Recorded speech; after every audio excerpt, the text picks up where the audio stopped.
Ahoce pretelia studenti ignes ubijimy od prosikulturi antidesignu gisha. Estética escaledejo a disharmonisquejo. Bonjour mes amis, aujourd'hui nous verrons de la contre-culture à l'anti-design quiche, l'esthétique du laid et du disharmonique.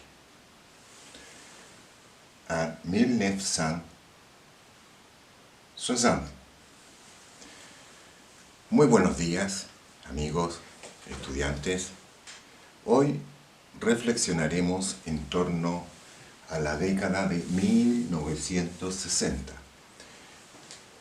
en una temática que he denominado de la contracultura hippie al antidiseño kitsch.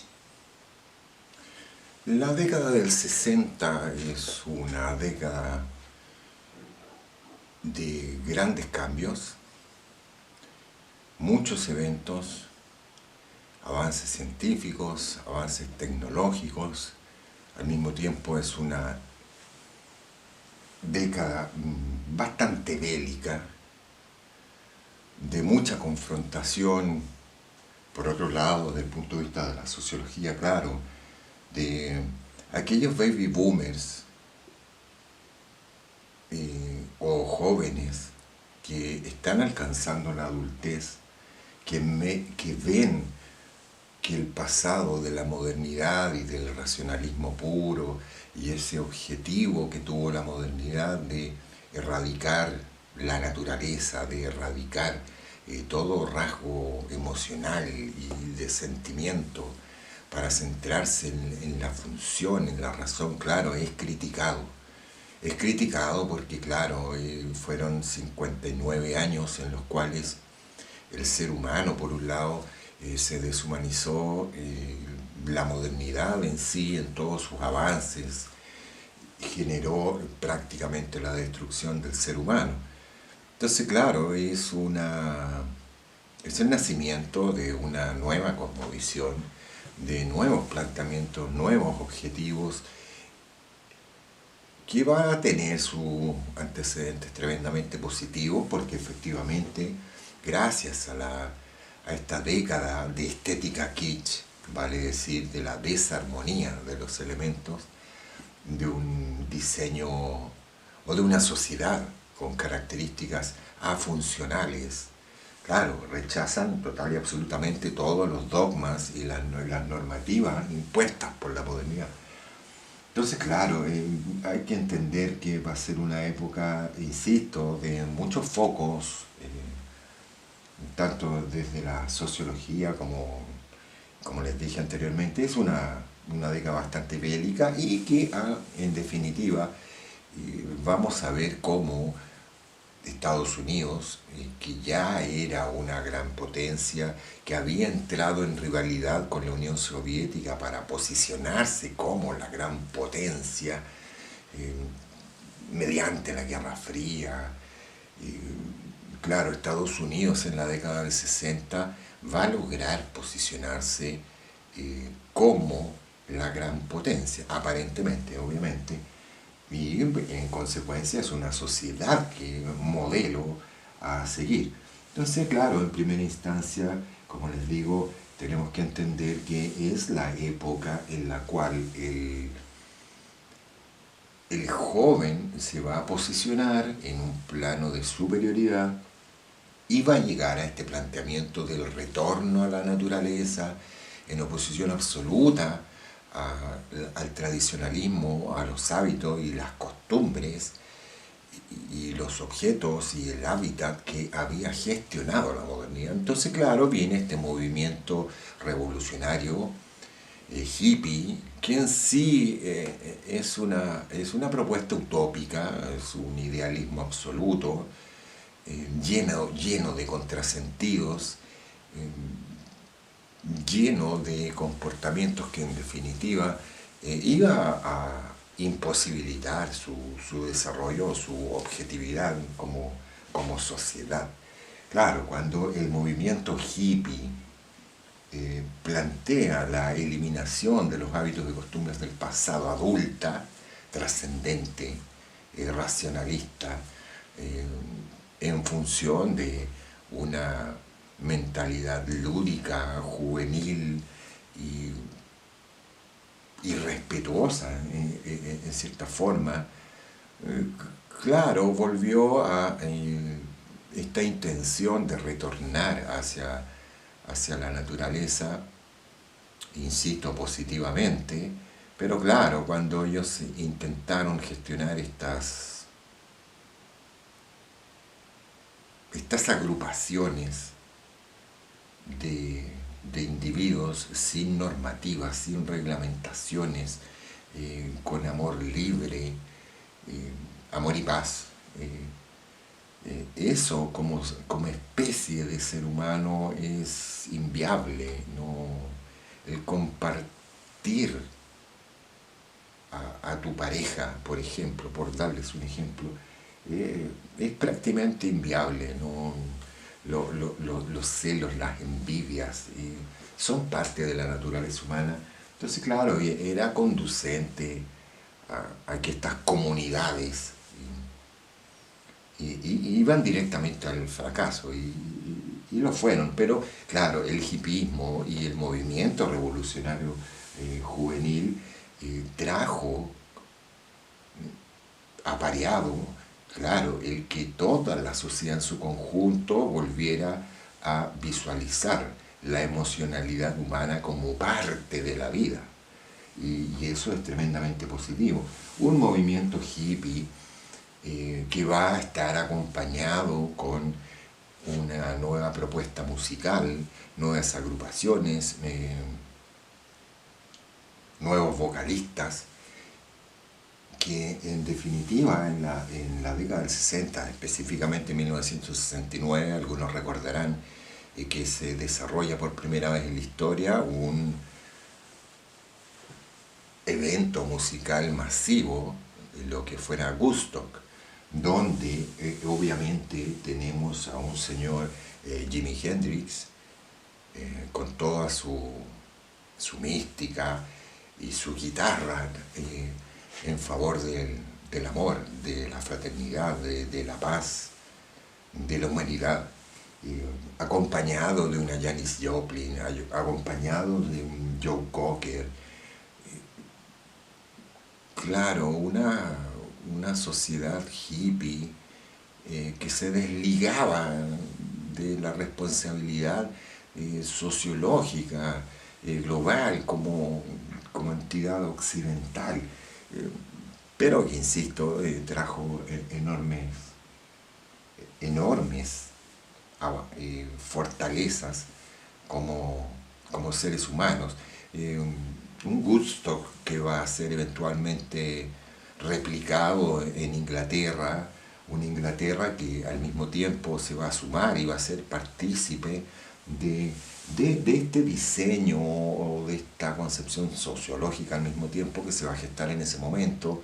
Ellos traerán consigo al mismo tiempo un conjunto de músicos nuevos como los Beatles, del cual nosotros llegaremos a conocer, claro, a todos sus integrantes, Ringo, Paul McCartney, John Lennon, del cual, claro, John Lennon será en definitiva quien más recordaremos hoy en día, porque, claro, su música potenció la convivencia, la emocionalidad y el amor por los congéneres. Pero claro, Inglaterra y Estados Unidos van a ser los iniciadores de este cambio, de esta nueva cosmovisión, acompañado de las artes visuales, unas artes visuales que, por ejemplo, en Estados Unidos yo los invito a mirar el trabajo de un señor Andy Warhol a través de su fábrica, la producción del arte, y a un señor Roderick Lichtenstein,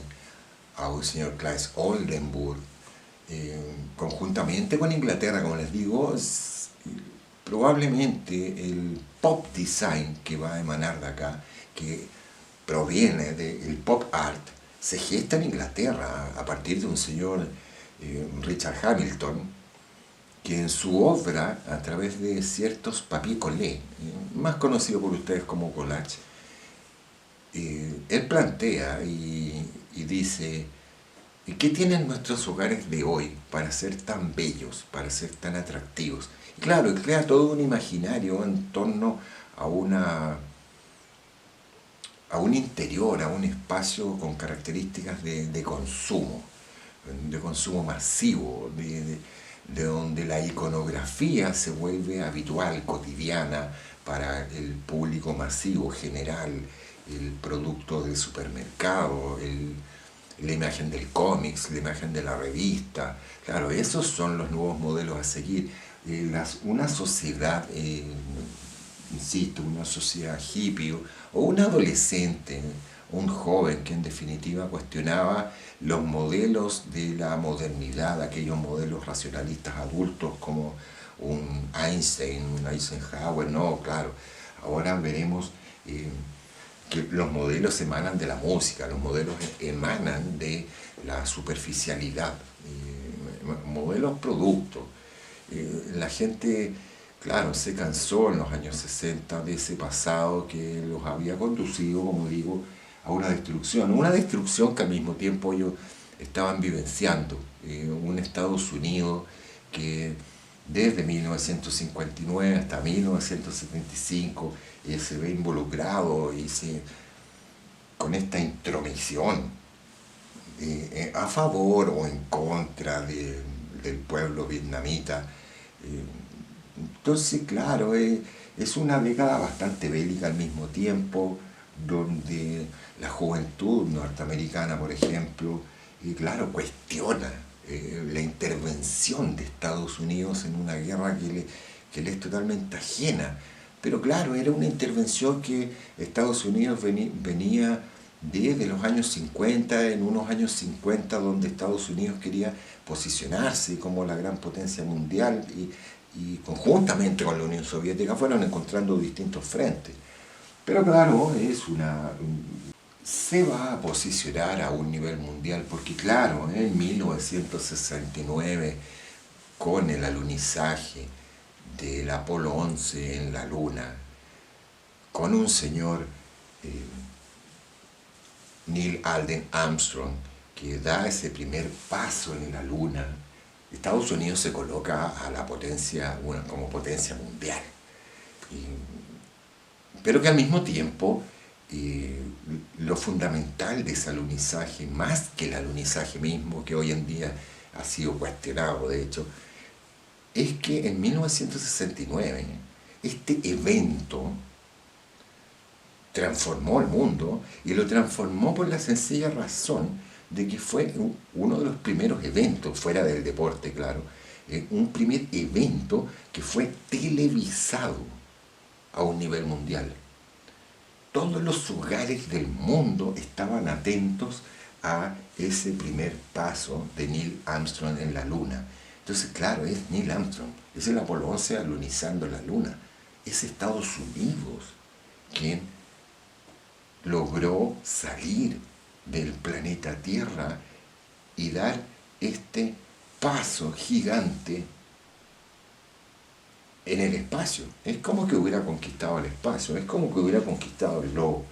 Claro, entonces, este sinnúmero de eventos, fundamentalmente lo que ocurre como transformación social o rechazo a la modernidad por el movimiento hippie, por esta contracultura, que va a venir acompañado, repito, por una nueva propuesta desde las artes visuales, van a ser recogidos por el diseño. Un diseño que, como digo, si bien el pop design nace en Inglaterra en forma paralela y conjunta con Estados Unidos, las nuevas propuestas se van a centrar efectivamente en Estados Unidos, pero conjuntamente van a rivalizar o se van a volver eventualmente presentes las propuestas que emanan directamente desde Italia, una Italia que ya en los años 50 había generado una transformación hacia una emocionalidad pura, hacia una propuesta de un diseño semántico. Entonces, claro, vamos a ver desde Italia una masificación y una diversificación del diseño, pero no del pop design. Si bien van a compartir la estética kitsch, van a compartir las características de diseño, en Italia nunca van a reconocer esa pertenencia, y muy por el contrario, ellos van a fortalecer la idea de este diseño semántico, un diseño que ellos llamarán el diseño para la evasión, un diseño que se va a centrar efectivamente en la intercomunicación entre el objeto y el usuario, dejando en un segundo plano la funcionalidad. La funcionalidad para ellos está por subentendida y al contrario, la funcionalidad en sí les es bastante superflua. Su objetivo va a ser que el objeto en primera instancia se vuelva un partner, un compañero, un compinche con el usuario. Esa es la intencionalidad básica. Y al mismo tiempo, y fundamentalmente, volveremos a encontrar que efectivamente desde Escandinavia, los países escandinavos van a estar a la avanzada y van a ser una gran potencia. Por ejemplo, yo he puesto acá el trabajo de la silla stacking de Werner Pantón, que ya analizaremos en más profundidad, porque efectivamente Werner Pantón, con la silla stacking y los nuevos materiales que se estaban aplicando ya en el momento, va a lograr el objetivo del diseño, la pieza única integral. Y claro, eso lo va a lograr porque la década de los 60 y el diseño de los 60 y los 70 y los 80, que es la posmodernidad, se va a centrar en la variabilidad de los polímeros, las polimeraciones. Vamos a tener el surgimiento de la fibra de vidrio, del PVC, del vinilo, del plexiglas, del poliestireno, el poliestireno expandido, el hule espuma, y todas las variabilidades de los polímeros que van a ir ganando terreno. Que al mismo tiempo digo, una sociedad o una nueva cosmovisión hippie que estaba basada en la naturaleza, pero que sin embargo permitió, validó y consolidó las polimeraciones, un material sintético totalmente ajeno y dañino a la naturaleza. Entonces, claro, es un periodo bastante confrontacional desde muchos puntos de vista, y una sociedad, como repito y digo, de una utopía absoluta. Pero bueno, el posmodernismo kitsch, que va a ser el fruto de esta propuesta o de esta sociedad juvenil, basado en un diseño eminentemente emocional, semántico, en un tipo de diseño generado desde el engaño. El engaño, ¿a qué se refiere? Que el objeto que vamos a comenzar a percibir como emanación tanto del pop design como el diseño para la evasión en los distintos frentes, en primera instancia, como la palabra lo dice, pop design, popular, masivo, cotidiano, habitual, que emana de los medios de comunicación de masas, ya sea la publicidad, la televisión, el cine, pero el objeto cotidiano. De ahí se desprende el concepto mismo de la denominación del estilo, pop, popular, masivo, ilógico, irracional, afuncional. Claro, va a ir encontrando una salida en objetos que en primera instancia no te van a comunicar su función, porque al contrario, no quieren que tú entiendas la función.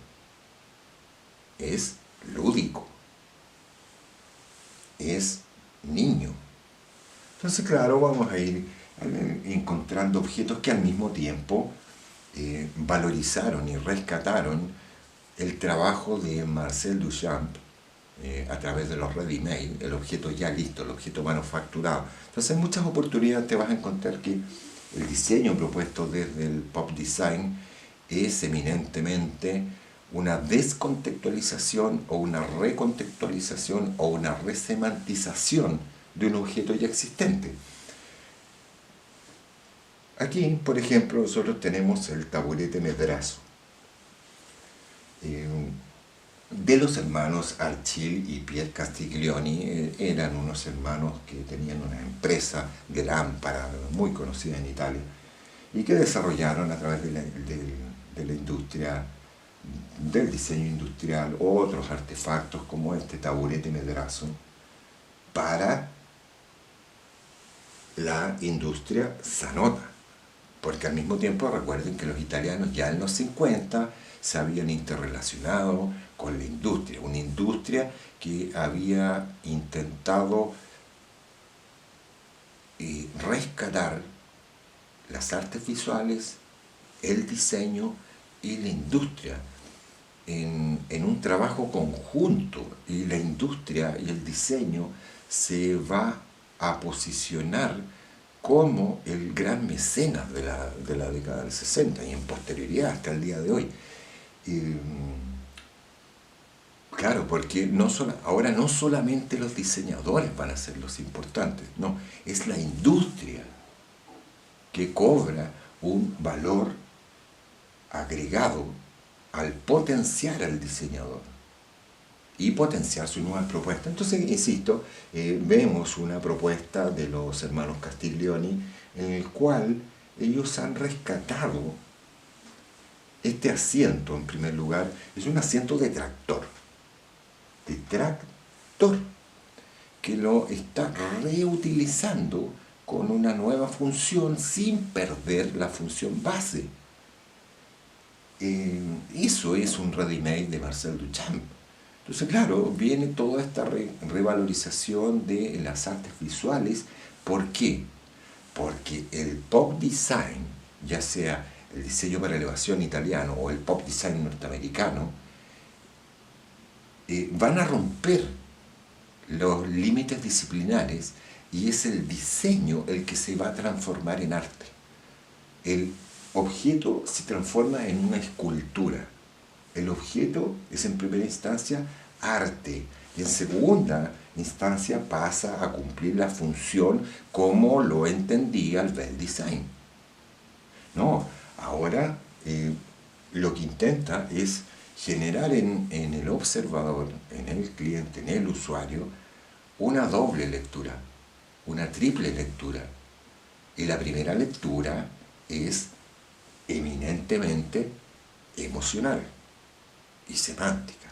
Por lo tanto, para poder llegar a esa integración psicológica, emocional, claro, los diseñadores de los años 60, 70 y principios de los 80 generan estos referentes que no apuntan al funcionalismo de la pieza. Veremos, por ejemplo, la silla Sacco. La silla Sacco, que fuera desarrollada por Piero Gatti, Cesare Paolini y Franco Teodoro, una silla, yo digo silla, pero cuando nosotros la observamos, no tenemos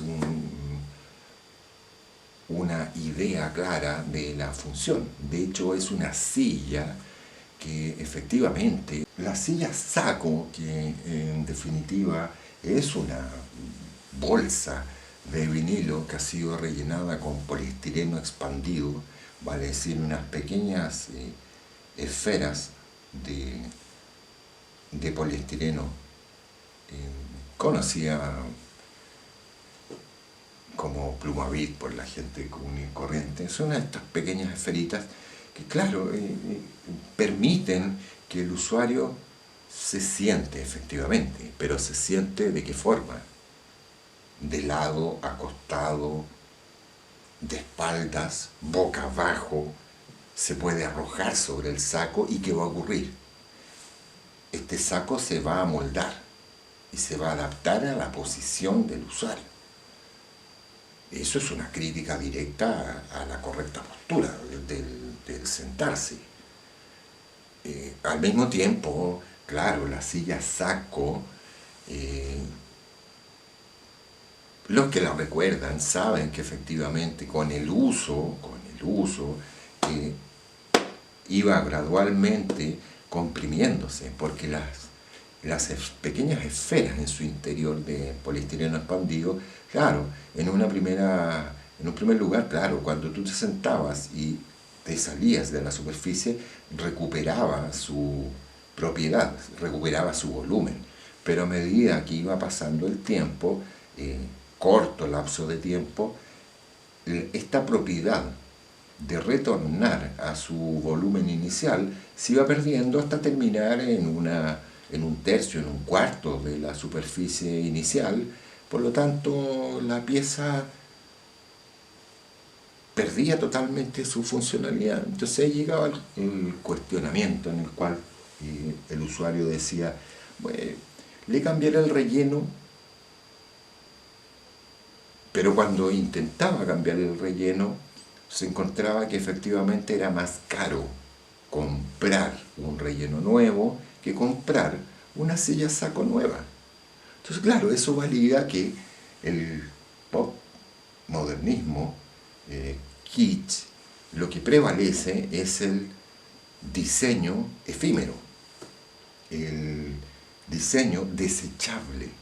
Claro, porque ellos estaban en contraposición de la modernidad y el diseño trascendente.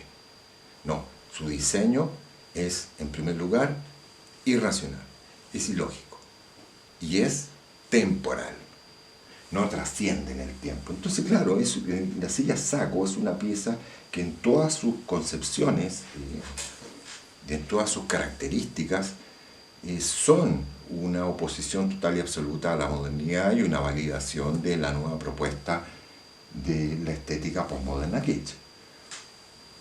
Acompañada, ya lo veremos con la silla Blow también, en ese espacio interior, acompañada con que empezamos a ver una masificación o una proliferación de la curva, de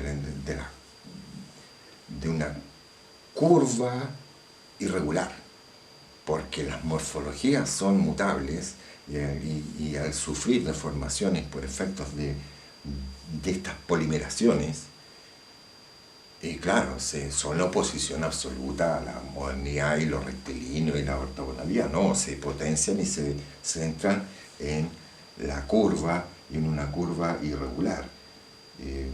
El color al mismo tiempo, el color se va a saturar, va a ser, por un lado, polimórfico, segundo, vamos a trabajar desde la saturación del color y claro, el pop design o el diseño para elevación al mismo tiempo van a privilegiar ciertos colores que los van a pastelar.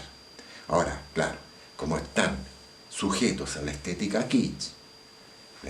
kitsch trabaja desde la desarmonía. Eso significa que en el color está trabajando fuera de las leyes de la física del color. Entonces no vas a encontrar una armonización por complementarios simples, complementarios rotos, por colores análogos. No, trabaja por la ilogicidad del color. Por lo tanto, las relaciones cromáticas van a ser desarmónicas, objetos que van a plantearse en forma desarmónica. Tenemos al mismo tiempo la silla Blow, que también es uno de los tantos íconos de la posmodernidad, que fue trabajado por Jonathan Paz, Donato de Urbino y Paolo Lomasi, también por Paolo Scolari. Una silla Blow, o un sillón Blow, o una poltrona Blow, ¿es una silla o es un flotador? No, es una silla, es un sillón que fue propuesto para el interior del hogar. iba a ser el mobiliario del living, iba a ser el mobiliario del mueble, o sea, perdón, el mobiliario del comedor. Una silla Bro que trabaja a partir de un plástico hinchable. Sí, tú inflas el producto, pero el material se hincha. Por lo tanto, la silla Blo es una silla hinchable. Que cuando tú lo empiezas a analizar, claro, es un objeto desechable. Es un objeto efímero. ¿Por qué razón? Porque es un objeto que está sujeto a los cambios de la temperatura ambiente. Si sube la temperatura, hay una dilatación del material, por lo tanto ese aire comprimido en su interior no logra llenar la superficie y se desinfla.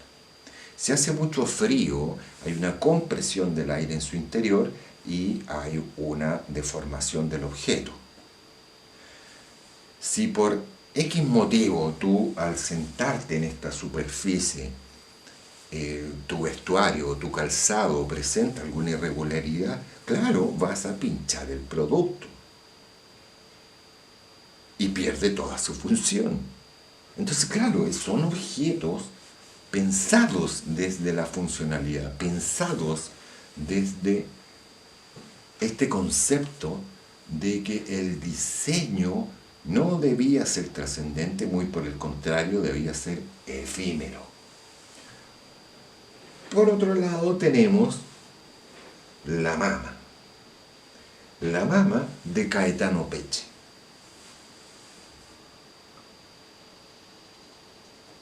Un sillón con un apoyapiés. Pero claro, yo les estoy diciendo es un sillón, les estoy diciendo es un apoyapiés. Cuando tú observas el objeto, claro, la palabra te lo está diciendo. La mama. Objetos que terminaron siendo la dona. Vale decir, la mujer, la madre. Claro, está basado en la morfología femenina, la morfología de la mujer. Una mujer que está mostrando sus pechos, su vientre, sus muslos. Y una pelota de béisbol.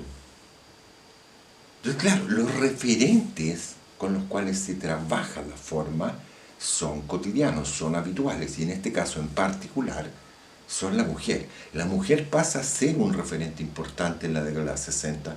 Recordarán algunos de ustedes, o sabrán algunos de ustedes, que en la década de los 60, con el hipismo, con esta revolución contra las tradiciones adultas, claro, la mujer quemó los sostenes en las plazas y mostró sus pechos. Es un gran tema el desnudo femenino, pero no desde ese punto de vista sexual, no, es el mostrar el cuerpo como algo bello y claro, en la mujer que había sido reprimida aún dentro del siglo XX. Entonces, claro, hay todo un despegue y una exacerbación por el desnudo, que es tan presente en esta superficie mediante una polimeración con un interior de una espuma, que se vuelve interesante desde el punto de vista morfológico, porque claro, ahí está aplicado el concepto del engaño. ¿Es un sillón o es una mujer? Son objetos bastante interesantes que, insisto, después podrán analizar en mayor profundidad cuando tengan el PDF con el contenido. Por otro lado, yo puse aquí esta imagen que es importante porque, claro, aquí tenemos pop design, un pop design norteamericano. Y lo quiero mencionar de esta forma porque si bien todas las potencias que trabajan este estilo van a tener características comunes, el pop design norteamericano va a tener una característica de identidad nacional. En sus espacios va a permitir la inserción de sus íconos pero sus íconos, me refiero a la presencia del ser humano. A diferencia del diseño que se va a desarrollar principalmente en Italia, que va a privilegiar la geometría, el polimorfismo, pero desde la geometría. Estados Unidos va a trabajar el polimorfismo por un lado, pero en los interiores va a estar siempre presente la figura humana. Y en este caso, íconos norteamericanos como es obviamente la imagen de Abraham Lincoln. Acá tenemos a Audrey Hepburn. Audrey Hepburn, que en primera instancia era de origen belga, que vivió la Segunda Guerra Mundial, pero que eventualmente se traslada a Estados Unidos. Ella vivió en la pobreza absoluta, llega a Hollywood, se transforma en una actriz de fama. Claro, vive esta fantasía del sueño americano. Y claro, lo usan con ese objetivo, con ese fin. Me refiero al LSD, que fue propio del hipismo y de esta sociedad que se planteaba en forma liberal absoluta. Entonces, claro, los referentes que va a utilizar Estados Unidos, Norteamérica, a través del pop design, provienen del consumo de masas, provienen del supermercado, de la etiqueta, del tarro de las sopas Campbell, como lo hiciera Andy Warhol. Proviene del cómics, proviene de la ciencia ficción. Claro, los modelos son modelos cotidianos, triviales, banales, superfluos, que generan el divertimento, la relajación. Claro, es una sociedad que está basada en la complacencia de los sentidos. ¿Por qué? Porque no quieren tener relación alguna con el racionalismo adulto propio de la modernidad.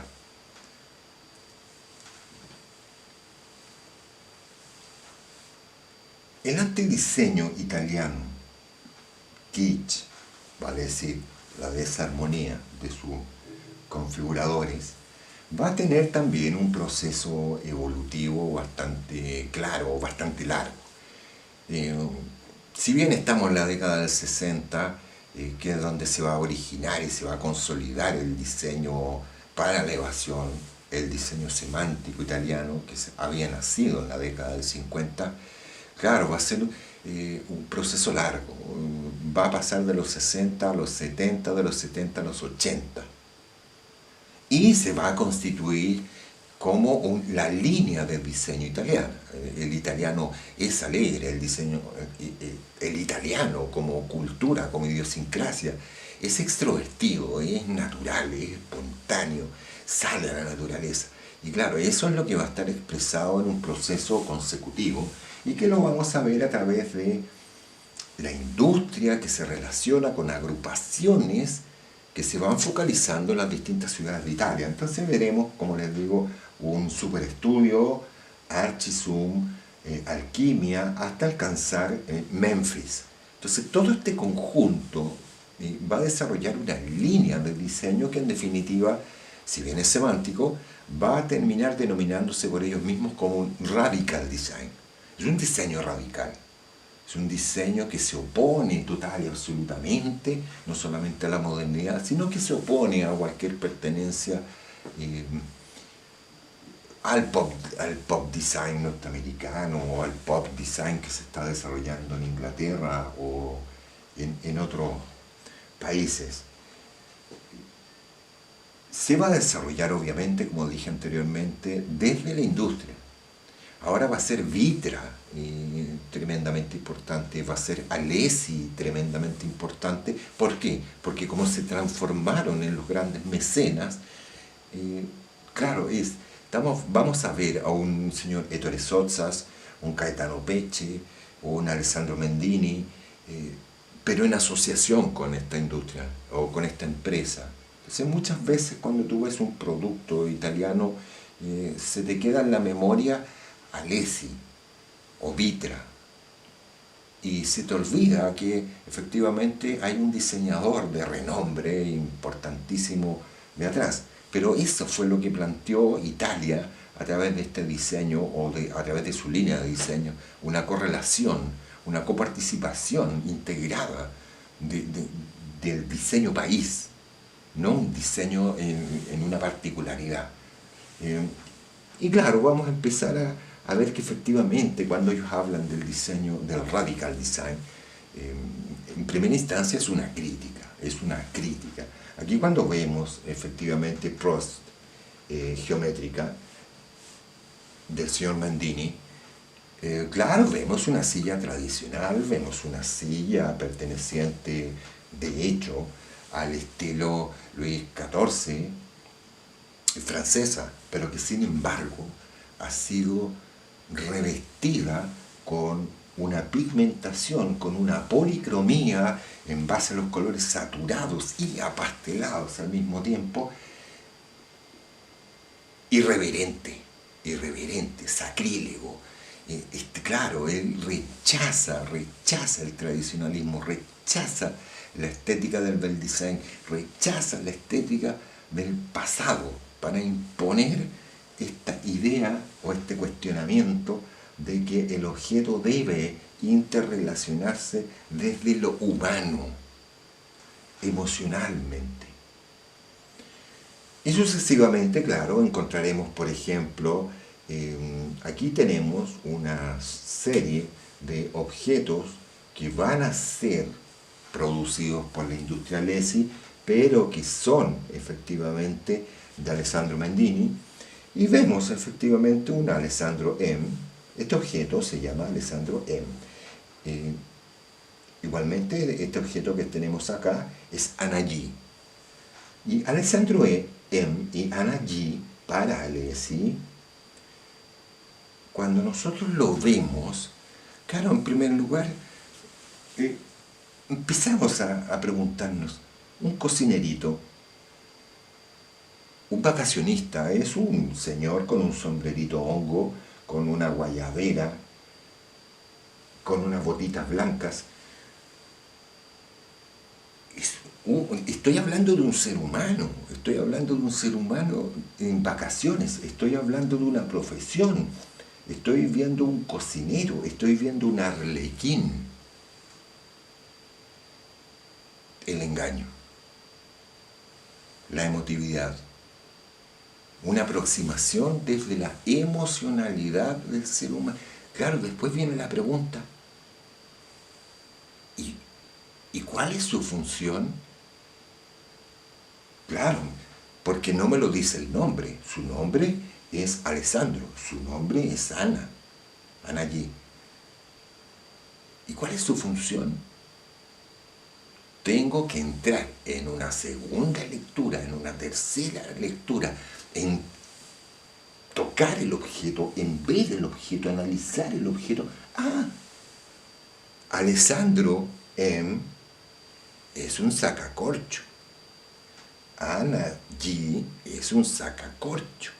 La función se subordinó. El objeto se transformó en una pieza de escultura, en un ser humano, emocional, alegre, divertido, lúdico, atractivo para el niño, atractivo para el adulto. Cargado de colores, cargado en esta policromía de colores. Vemos una serie de productos producidos por la empresa de Alessi. Yo repito, cuando yo lo veo y no lo conozco, veo un chinito, veo a Pinocho, veo a Angie, veo un patito, veo un marcianito, veo un conejito naranjo escondido al interior de su cuevita, que claro, es rosa en este caso, o vemos un marcianito en un color menta pistacho. Estoy viendo seres reales, seres fantásticos, seres de la caricatura animada. Estoy viendo seres, estoy viendo organismos vivos. No veo función. Y lo que va a ocurrir al interior del objeto va a estar igualmente en el espacio interior. Aquí estamos viendo efectivamente un living diseñado por la agrupación Memphis, específicamente por el señor Ettore Sottsass.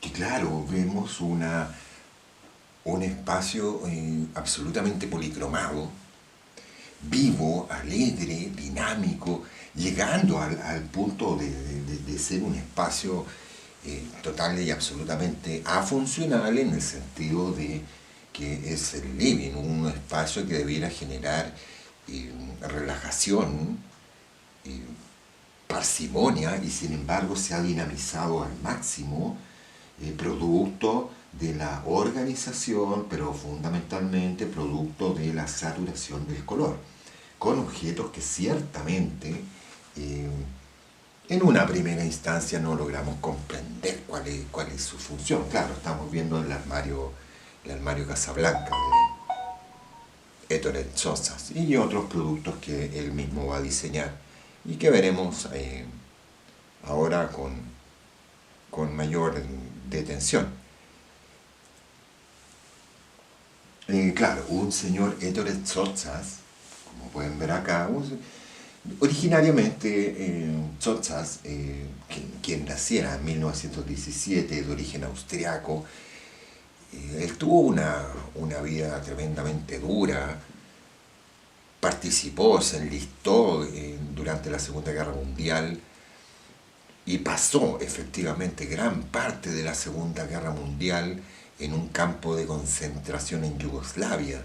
Entonces, claro, él cuando retorna a, al centro de Europa y se va a radicar en Italia y se va a constituir en el padre del diseño italiano, él no quiere tener pero ninguna relación ni rememoranzas de la modernidad. Entonces, claro, él es el gran gestor y el potenciador del radical design. En sus productos, que obviamente él se va a relacionar con la industria y va a ser validado y respaldado por la industria al mismo tiempo, él va a ser uno de los gestores de esta secuencialidad de agrupaciones de diseñadores italianos que van pasando por este grupo, como les mencionaba antes, Super Studio, Alquimia, Archisun Group y Memphis, que en definitiva es el trabajo que estamos viendo acá. Claro, podemos ver, por ejemplo, una silla Bel Air, donde el polimorfismo es quien se apropia del objeto, la saturación del color es quien se apropia del objeto, un objeto que en definitiva asimétrico, dinámico, lúdico en definitiva. Podemos ver, por ejemplo, la lámpara zoomórfica de 1980, claro, muy en posterioridad, pero es una línea que ellos vienen desarrollando, insisto, 60, 70, 80, que está basado en un referencialismo orgánico del pájaro carpintero. Es interesante no solamente cómo va evadiendo eventualmente un alejamiento desde un reconocimiento de la función, convirtiéndolo en un elemento absolutamente zoomórfico, objetos que van adquiriendo esa connotación propia de radical design, de este antidiseño, de esta afuncionalidad.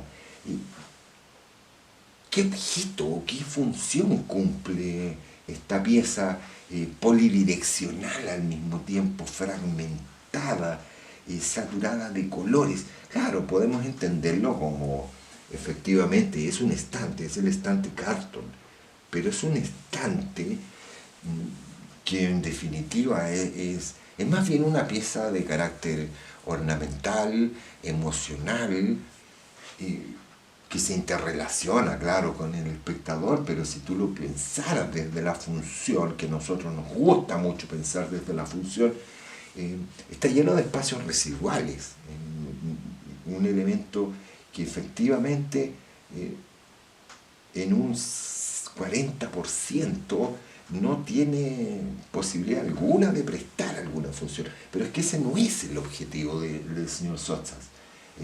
Claro, Sotsas llega obviamente a plantearse y a cuestionarse, o el radical design, y llega a un punto en el cual te lo dice abiertamente, una silla, un estante, una cama es polifuncional. Yo en una cama, por ejemplo, lo que llegarán a decir, no solamente duerme, en una cama se lee, en una cama se divierte, en una cama ve televisión, en una cama hace el amor. Eh, claro, hay toda una vida en torno a esa cama o en torno al estante, en torno a la silla, en torno a cada uno de los objetos. Y viene el cuestionamiento, el, el objeto tiene que contener esa psicología y esa humanidad para poder coexistir y convivir y generarte un espacio habitable. El armario Casablanca desarrollado para Memphis, claro, tiene otros valores que van a ser fundamentales para el diseño contemporáneo y el diseño industrial. Van apareciendo, como decíamos anteriormente, un sinnúmero de nuevos materiales, polimeraciones o derivados de las polimeraciones, llegando a la melamina pigmentada, una melamina que por efectos de fotomecánicos van a reproducir las texturas, las distintas superficies.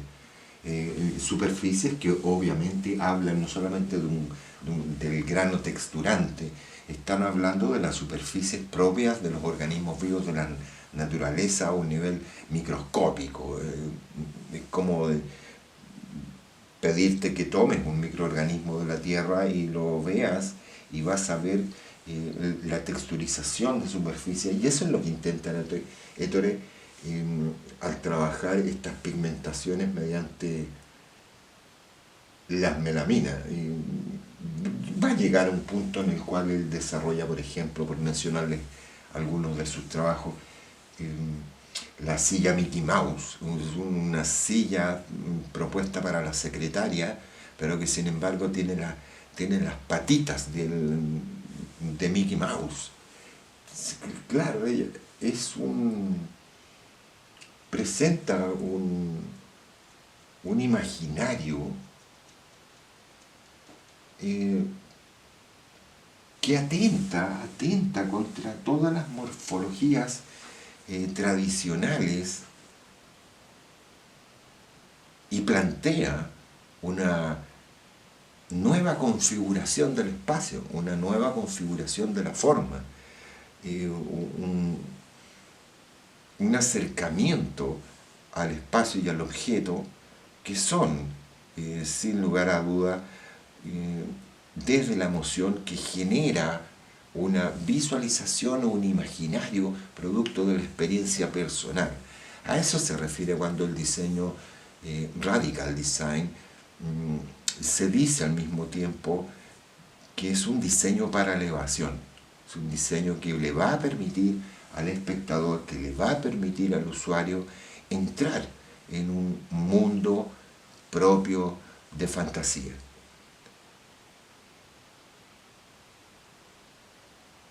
Objetos que efectivamente no solamente son de la agrupación Memphis, son muchos de ellos parte del museo y de la colección Vitra, de esta industria, como les digo, que se relacionó con el diseño. De igual forma, tenemos otros tantos grandes diseñadores. Aquí también desde Italia estamos viendo a un señor, Cesare Joe Colombo,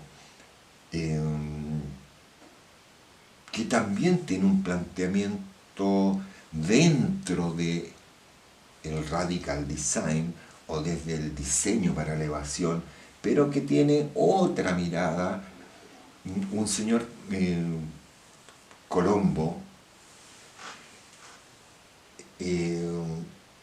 que lamentablemente murió a los 41 años. Ya en su momento de juventud, cuando él estudió efectivamente diseño industrial y se suma a este movimiento, nos va a generar una propuesta que difiere en cierta forma con Ettore Szotzar o el señor Mendini, porque es bastante más parsimonioso o en definitiva está relacionado con otros movimientos o otros estilos que se habían gestado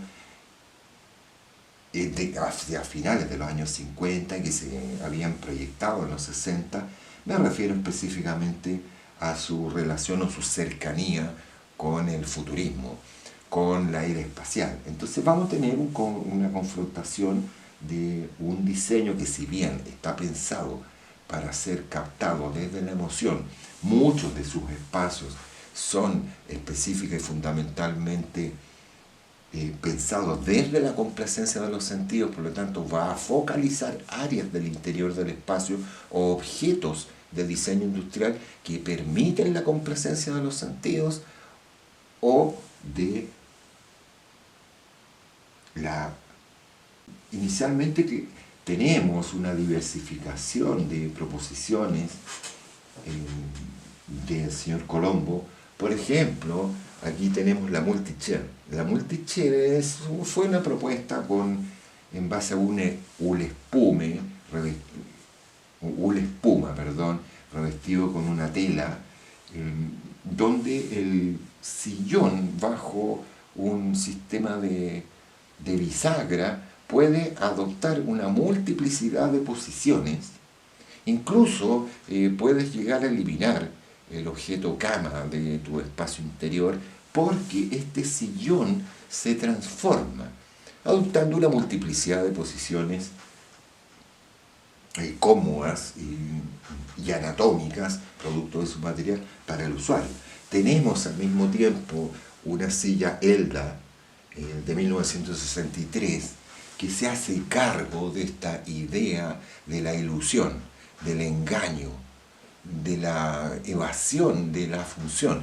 Es un sillón Elda femenino por forma, femenino en nombre, pero que, sin embargo, cuando tú lo percibes, claro, efectivamente pareciera ser una superficie acolchada, suave, que te va a acoger, que te va a recoger, pero que, sin embargo, ha sido revestida con una fibra de vidrio, que significa que tú, al centrarte, estás en una superficie rígida, que no se amolda a tu morfología, a tu anatomía, que atenta contra la ergonomía del objeto, que presenta una morfología o una composición donde genera una exacerbación en la escala, generando una percepción de desequilibrio de la forma o de inestabilidad de la forma, llegando a una genialidad hacia 1970, ya claro, en las postrimerías de los 60, con su tube chair.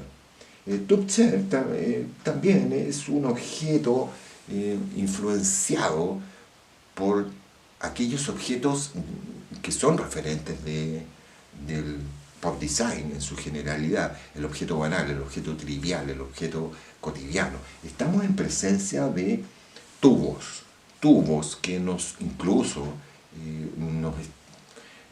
nuestro objeto más cotidiano en el hogar con relación al tubo es el tubo de cartón del papel higiénico. Y claro, aquí vemos la estructura de una chaise longue o de una silla que al mismo tiempo, claro, tiene un sistema de bisagra, de unión, de ensamble entre tubo y tubo que permite el reposicionamiento del objeto. Claro, es un objeto nuevo desde el punto de vista de la forma en que efectivamente no reconocemos su función. Entonces se inserta en la propuesta general de los diseñadores de la década del pop design y del diseño para elevación. Pero claro, nosotros empezamos a encontrar objetos producto de su imaginario, como será Convincenter, Convicenter,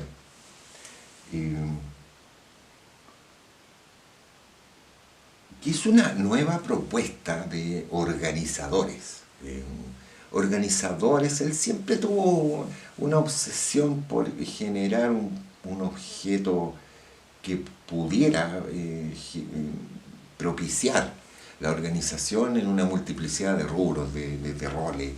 Lo vas a poder encontrar en un hospital, en una clínica dental, en un garage. Es un objeto viable para organizar una multiplicidad de elementos que, yo insisto, son objetos que algunos de ellos lograron tanta efectividad desde el punto de vista al mismo tiempo de la función, al mismo tiempo digo, que permanecen hasta el día de hoy. Son grandes productos. Porque claro, como estamos dentro de la década de la posmodernidad, tenemos que obviamente focalizarnos en otras propuestas. Cuando uno ve efectivamente esta propuesta de interiores para Visiona 69, al igual que su apartamento, su propio apartamento en Milán, vemos que Joe Colombo tenía otra mirada, una mirada más de carácter futurista, más de idealización, en el cual nos inserta, nos hace vivir la magia y la fantasía de entrar al interior prácticamente de una nave espacial, donde dominan los metales, domina la amplitud en una conformación circular, pero claro, está al interior su multichet. Él es su propio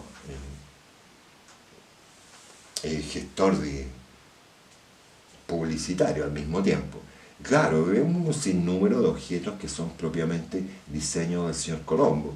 Un panel divisorio del dormitorio, un panel divisorio en base a un plexiglas, un material de época, donde el interior de la cama es una tienda de campaña. O sea, ahí es donde encontramos que esta idea nueva de futurismo encontró o se transformó hacia esta radical design. Y claro, hay una descontextualización, te saca la tienda de campaña de su contexto del picnic y lo lleva al interior del apartamento, al interior de la urbe. O efectivamente Visiona, que Visiona 69 fue un concurso realizado en la época, donde podemos ver, claro, vean cómo focaliza y amplía el dormitorio, un dormitorio, una habitación, una cama que se abre al espacio, donde tú logras percibir el comedor al mismo tiempo, la alimentación, la relación, la sociabilidad, la pareja, un televisor levitando en ese baldaquín, en esa techumbre, una cama circular, una cama que al mismo tiempo es el living, totalmente expuesto, totalmente libre. Y claro, insisto, es una nave espacial, pero una nave espacial psicodélica, saturada en su aplicación cromática. Y claro, vemos esta esfera en este punto que oculta tanto el walk-in closet como el baño. Es el baño, es un baño cuya puerta ha maximizado el acceso y trabaja en base a un pivote de rotación. Entonces, claro, ahí está el factor crítico con relación a los conceptos formales, morfológicos, o de codificación sígnica del concepto puerta. ¿Y qué es una puerta? cómo se articula esa puerta. Claro, yo me imagino que todos cuando, insisto, si no conocen el espacio, si no conocen a Joe Colombo, eh, ¿cómo ustedes reconocen el elemento? No, te lo oculta y te engaña. No existe acceso, no existe dónde está el espacio baño, dónde está el closet. Claro, el espacio ha sido, o la puerta en este caso, repito, ha sido recodificada, resemantizada. Y ese es otro valor que se le debe conferir a la posmodernidad, que es el inicio de una nueva propuesta de códigos visuales, rompiendo con el tradicionalismo histórico.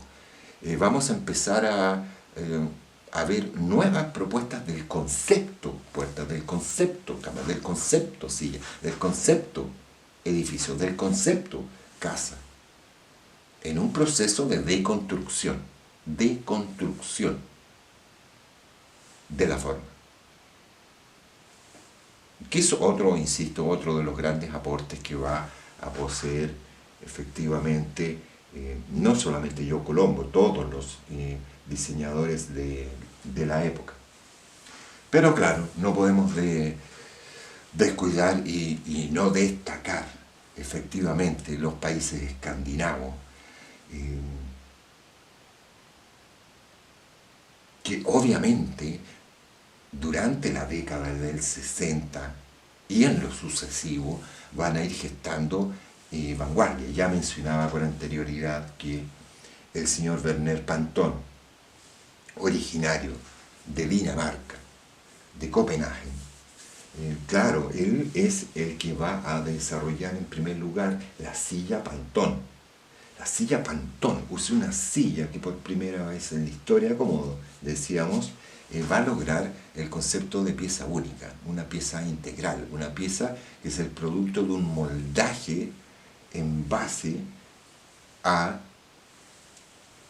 fibra de vidrio inicialmente, que después va a ir mutando gradualmente, pero es un sistema de moldaje de una polimeración en frío. Es uno de los iniciadores de este sistema productivo para alcanzar esta pieza. Es una pieza magistral que no solamente pasa a la historia, pasa a un reconocimiento icónico mundial. De igual forma, el señor Panton tiene objetos que son o están más relacionados con el concepto en sí de lo que sería el pop design, como fue su Hercon Chair, vale decir este cono corazón. Al mismo tiempo, en la zona superior tenemos una secuencia que es una evolución de Flower Pot BP1 de 1968, donde, claro, adoptó una estructura en base a un elemento metálico. La silla Flower Pot era en principio una lámpara colgante que fue producida y masificada en una multiplicidad de colores. También son objetos que, si bien es un diseñador danés, va a trabajar para la empresa Vitra. Ahora, claro, cuando nosotros vemos no solamente su propuesta de objetos industriales, claro, hay que entender que el señor Panton estudió efectivamente en la Real Academia de Bellas Artes de Copenhague y estudió arquitectura. Y al estudiar arquitectura y desenvolverse como diseñador en esta época del pop design, él va a desarrollar una propuesta espacial, va a desarrollar una tipología arquitectónica que va a ser revolucionaria para la época, así como lo fue la silla Panton. Sus espacios son un claro ejemplo, o quizás, diría yo, uno de los mejores ejemplos con relación a una espacialidad. Pop design. ¿En qué sentido? Es un espacio en el cual ha fusionado cada elemento participante de ese espacio. Lo que están viendo acá es efectivamente Fantasy Landscape, donde él ha integrado el velador, la cámara, la cama, la lámpara, la estantería, la silla, el sillón, la puerta, la luminaria, todo ha adoptado una forma única en la cual se va dispersando en el espacio. Entonces, claro, pierdes todo el referencialismo desde la función para entrar en un mundo onírico, en un mundo de fantasía, en un mundo que te engaña y que te esconde el objeto propiamente tal. Eso es el antidiseño. Un espacio cargado de áreas residuales, un espacio cargado y saturado en la saturación del color. Igualmente famoso va a ser el restaurante Barna que vamos a encontrar acá, todo en Hamburgo, que cuando lo vean, insisto, con mayor cercanía, no a través del video, se podrán dar cuenta que, claro, es un espacio que se ha saturado en base a estos elementos lúdicos, por decirlo de cierta forma. Claro, ¿qué son estos elementos? ¿Por qué el techo tiene una sumatoria de esferas? Y que algunas personas pudieran entenderlo como una secuencialidad de globos que están en suspensión en el espacio, o como estas lámparas que descienden, estas lámparas colgantes, que también son en base a un globo, bajan y hasta posicionarse en un punto en el espacio, que son un estorbo. Son de tan grandes dimensiones que inutilizan el espacio. Eso es antidiseño. Hay una afuncionalidad del espacio. Entonces, claro, el señor Pantón va logrando no solamente en el objeto, sino en el espacio, el concepto de el pop design. Un objeto, un espacio que, producto de la división por efectos cromáticos, en este caso, produce la idea de espejo, la ilusión, el engaño. Un dormitorio. Un dormitorio en base a un revestimiento con estas esferas verdes que te produce, honesta y sinceramente, un agotamiento visual, una fatiga mental. Claro, está siendo inocente. Él está jugando. Te está haciendo partícipe del espacio, interfiriendo efectivamente, conscientemente, en la función misma del espacio.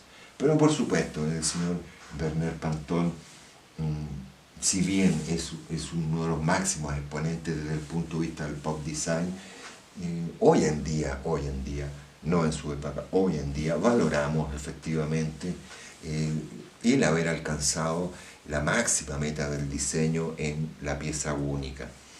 Igualmente, desde los países escandinavos tenemos, desde Finlandia, al señor Eero Aarnio, que va a trabajar fundamentalmente el Helsinki, y desde Helsinki, claro, tenemos esta propuesta que va sumando piezas icónicas a la posmodernidad. Tenemos la silla Ball, la butaca Pastil, la silla o el sillón X Pod, la silla Tomato, la silla Bubble, y finalmente ahí me referiré un poco más a ese planteamiento. Pero acá tenemos efectivamente una reconfiguración del concepto de silla que difiere de lo que veíamos anteriormente. Claro, es una silla Ball, ha generado un microespacio que interrumpe el sonido externo y que genera un eco interno, genera un microespacio para el usuario. Y claro, trabaja a partir de los nuevos materiales como son la fibra del vidrio y el polipropileno y el poliestireno y el vinilo. Claro, está trabajando en base a los plásticos. Una silla una silla huevo, una silla huevo. Y aquí, claro, hay una variante de la silla Ball que se transforma en una silla Bubble, como si fuera una esfera o una pompa de jabón de grandes dimensiones, acristalada, que permite la visualización en colores saturados, muy dentro de la línea escandinava, porque efectivamente, por el hecho de pertenecer a una línea de diseño de los países escandinavos, no tiene esa saturación policromática ni italiana, y al mismo tiempo no tiene esa saturación de espacio como es el pop design norteamericano. Ahora, Eero Aarnio va a ser tremendamente importante porque a través de sus diseños va a lograr no solamente la captación del espectador o el cliente adulto, son objetos eminentemente de comprensión, si bien semánticas, son adultas. Una silla pastil que está basada en el dulce, o en la pastilla, o cuando ves la silla tomato. Pero claro, cuando ves la silla pony, claro, la gracia o la fortaleza que va a alcanzar Eero Aarnio es que va a captar al niño y se va a preocupar de gestionar una línea de diseño basada para el niño. Capta la atención y le genera un atractivo hacia la mentalidad infantil para generar este pony, un pony que obviamente fue lanzado. También participó Vitran en este caso, pese a que él es finlandés, pero un pony que está en celeste, apastelamiento del color, silla, verde pistacho, rojo, colores saturados. Pero volviendo, un pony que va a ser, claro, presentado en una multiplicidad de colores. Y claro, los espacios, insisto, por efectos de su pertenencia, son bastante más tranquilos, parsimoniosos, no alteran en demasía la funcionalidad y sigue dentro de la línea de un racionalismo orgánico que ahora se vuelve semántico y que se vuelve pop design y que se vuelve diseño para elevación al mismo tiempo. Son las aplicaciones de las altas tecnologías propias de los países escandinavos, propias de su línea, más bien con un predominio de los blancos y los beige, ya que la madera tiene que estar presente en su naturaleza, pero que va a ser fuertemente potenciado por las normativas o los dogmativos del postmodernismo propio de los 60, insisto, y de los 70 al mismo tiempo. Quiero finalizar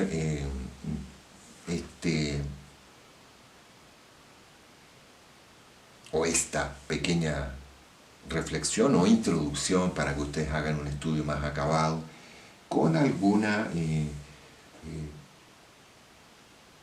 pensamiento con relación a la propuesta arquitectónica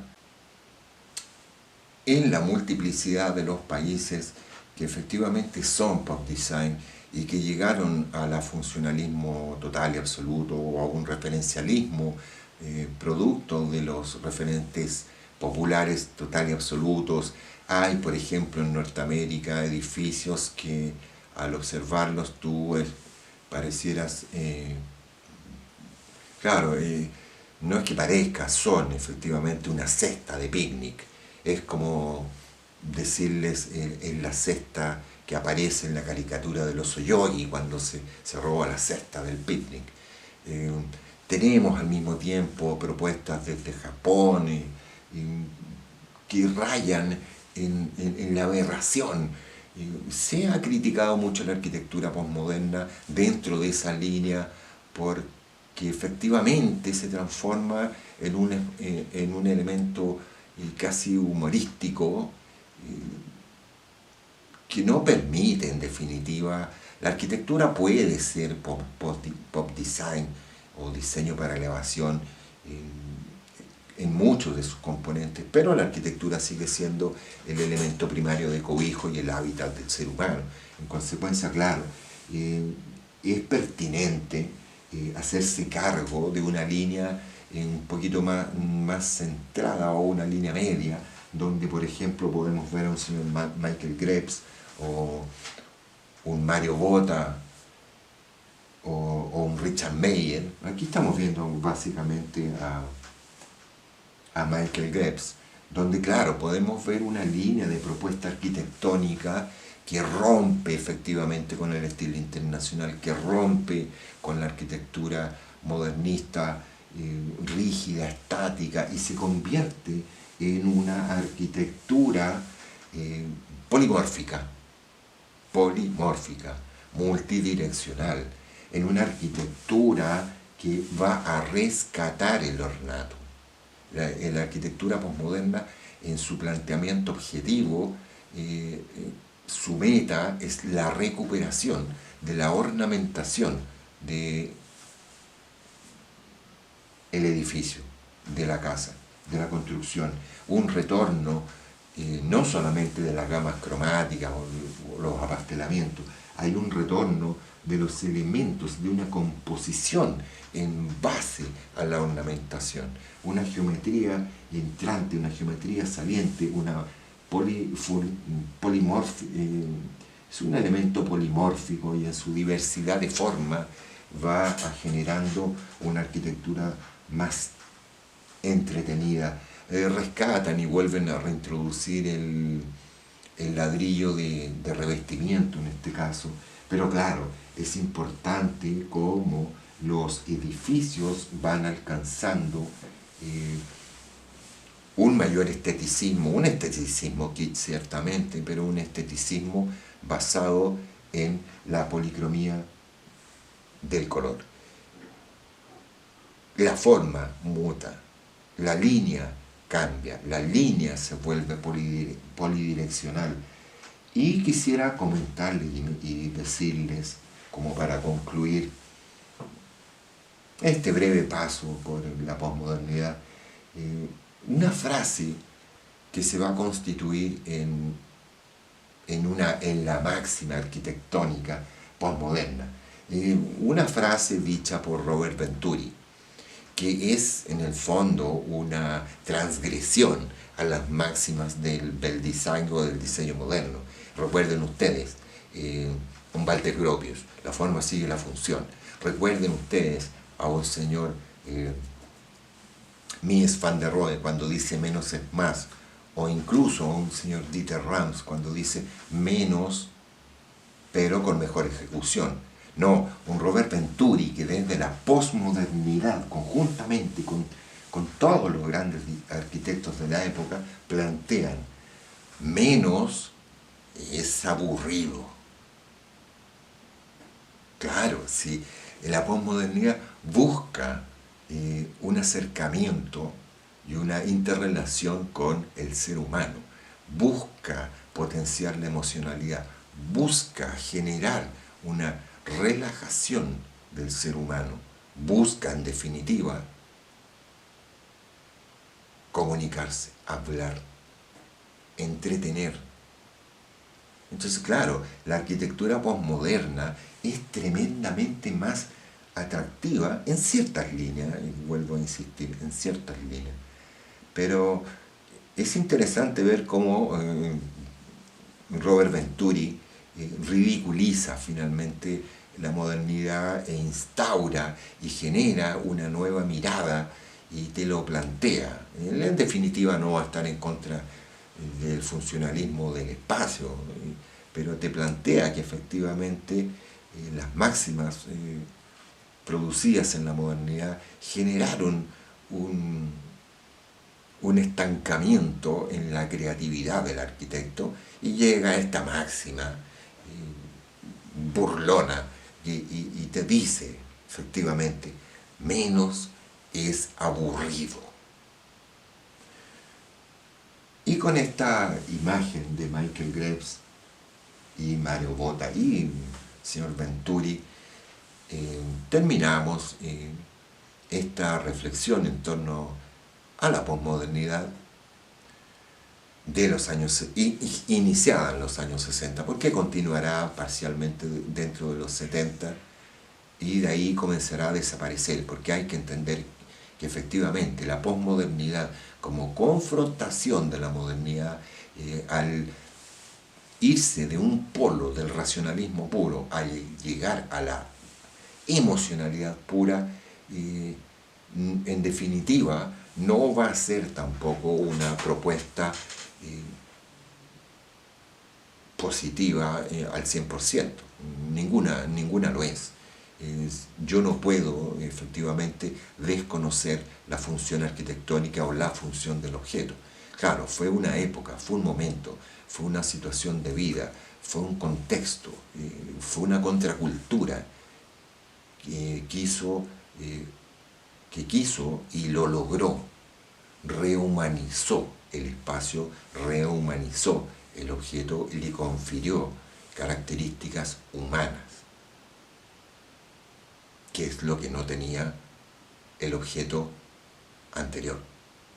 Y de ahí en adelante seguiremos hacia un mejoramiento de ambas propuestas, porque, repito, la modernidad o la posmodernidad son propuestas